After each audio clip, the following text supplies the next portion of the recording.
Especially ఇన్స్ట్రుమెంట్స్కి సాధన చాలా అవసరం అండి. Yes, yes. మీరు ఎంత కఠినంగా సాధన చేయకపోతే ఆ పాట అర్థం కాదు, అది ట్రుప్పుమంటది అది. ఎస్ ఎస్ ఎస్ సో అందువల్ల ఏంటంటే అదొక రీజను.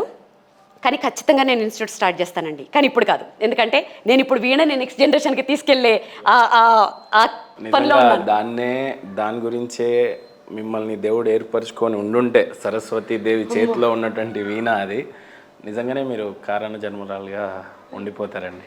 నిజంగా అది ఉండిపోవాలనే కోరికండి. ఆ వీణని ఆ నెక్స్ట్ జనరేషన్కి అందించి పాపులర్ అయిపోయిన తర్వాత ఇంకా చాలు, ఇంకా నేను అప్పుడు క్లాసెస్ తీసుకుంటాను కూర్చొని. సూపర్ అండి. ఇంత అందంగా ఉన్నారు కదా, ఎప్పుడన్నా వీణతో పాటు ఏమైనా సినిమా అవకాశాలు కానీ సినిమా వైపు వెళ్ళాలనిపించే నన్ను చూసి ఎవరండి అడుగుతారు? నన్ను చూస్తే వాళ్ళు సిస్టరో అక్కో చెల్లో అంటారు, కానీ నేను ఏ క్యారెక్టర్కి సూట్ అవుతాను? ఫ్రమ్ ది బిగినింగ్ ఎవరు అడగలేదా హానెస్ట్లీ? యాంకరింగ్ చేసినప్పుడు ఏవో అడిగారు సీరియల్స్లో, కానీ ఇప్పుడు ఎవ్వరు అసలు నన్ను ఇంకోలా చూడరు ఎక్కడ.